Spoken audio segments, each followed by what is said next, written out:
Alright guys, you guys have been asking me for this video, and I really didn't want to make it. I wanted to wait for other people to make it. I don't want someone to, say, oh, you're just making a video for views or clout chasing. There goes some of my BMW people. But I'm going to talk about the impact that Randy from Savage Garage had on TK's Garage.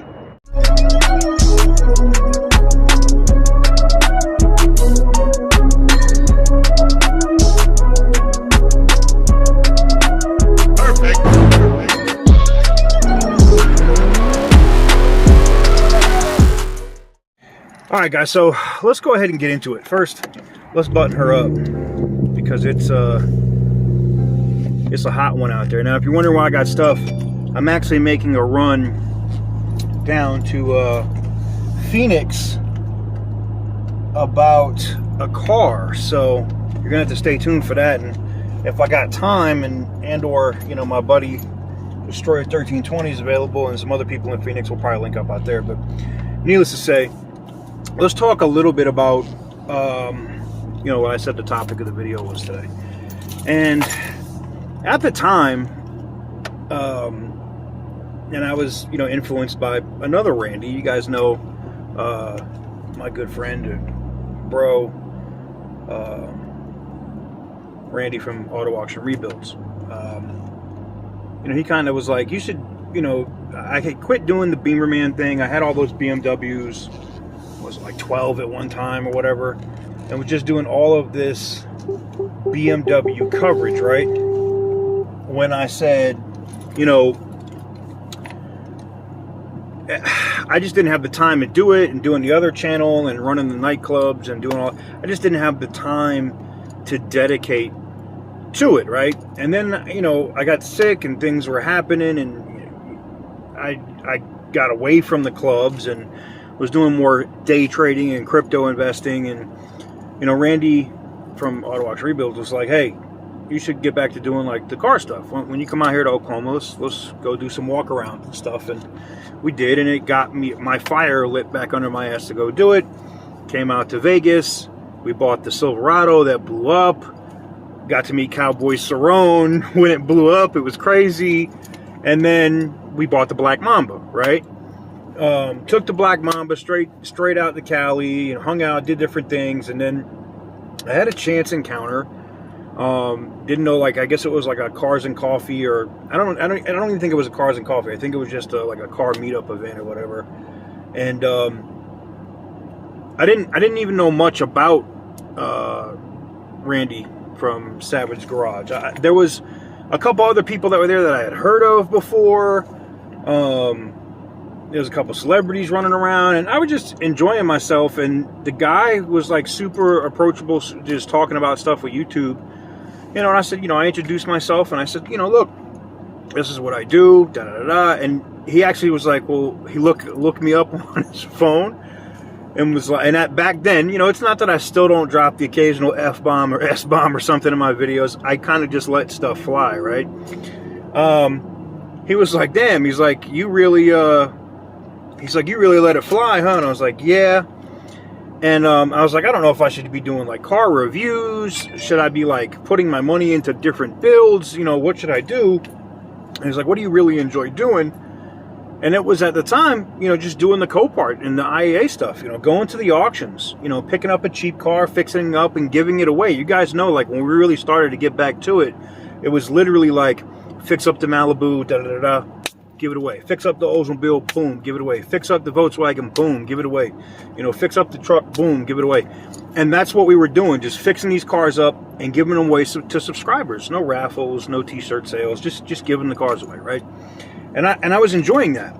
And Randy was like, he didn't have to partake that to me, but he was like, just focus on what you enjoy and don't worry about if the algorithm likes it or not. Because he said, this is what he told me. He said, the algorithm will come around to what you like. And if you're constantly posting the same type of content, the algorithm will adjust and start marketing that to other people that think just like you. And I was like, wow. And he was like, look, we didn't get into a lot of stuff about business or, what he did, or I had no idea. But for the dude to take the time to talk to me, and we spoke for like, I don't know, probably 15 minutes, maybe 20 minutes. I don't know. It was just super genuine, and that was the kind of dude that this guy was. Because when he was done talking to me, there was another YouTuber that I guess that like takes pictures of supercars or something in LA. That's his whole thing. And Randy talked to him for like 15 to 20 minutes. The dude was like one of the most genuine friggin' people you could ever meet. And you just don't see people like that in our space today, right? I mean, I do my best. I had somebody literally pull me up at a taco shop or something the other night because of a video I did about a whistling diesel airplane. I don't even remember making the video. But evidently he was a whistling diesel fan or whatever and just wanted to tap in and talk to me about a video or something I made. And he noticed because, TK's garage is all over the car, right?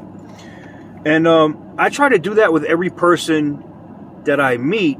And that's not saying like I'm trying to like live up to Randy's example. I got to be honest with you, that's just not going to happen. That guy was such a genuine, nice dude. I can never be that way, and I know that. It is what it is. But just to see the time and the effort that this man would put in, he didn't know me for shit. I didn't come there in a supercar. You know what I'm saying? I didn't come there in a supercar. I came there at the time it was bone stock Tahoe, man. And for him to spend that time with me and talk about different things that I could do on my channel, not, just doing what I do, that was huge, man. And it really kind of like set the tone for me and allowed me to really push. And you guys, if you go back and look, you'll see it was around that point where I really started pushing, and I really started pushing the automotive channel after that. So, to hear about what happened and his untimely passing sucked. It does, because there's a saying that they say, like, the good die young, right?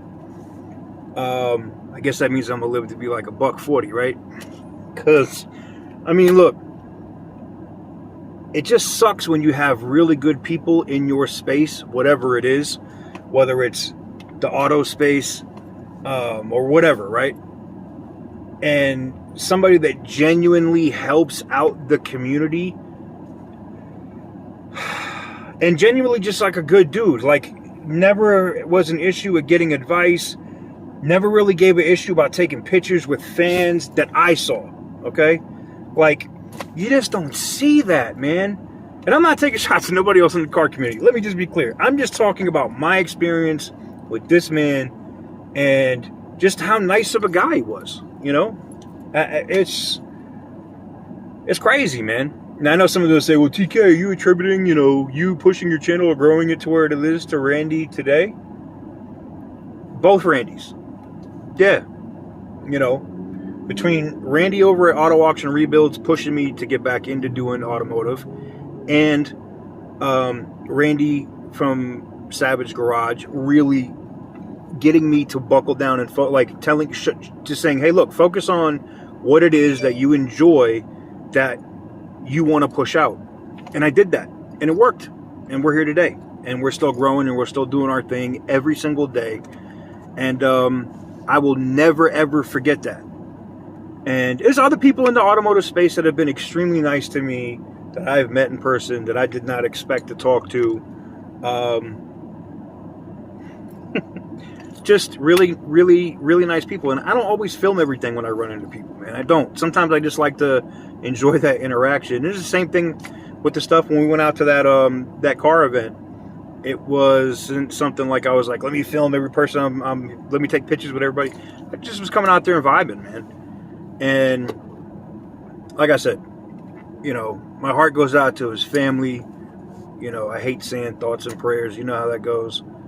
But the automotive space definitely lost one of the most real, genuine people out there. And I'll never forget, you know, him taking the time to even talk to me about the channel, man. And pretty big, man. It's a sad day. Send your thoughts and prayers. Make sure you go follow their Instagram.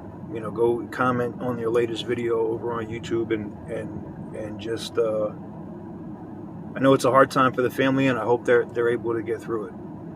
But there you have it. You guys asked me for my story, and there it is. See y'all on the next one.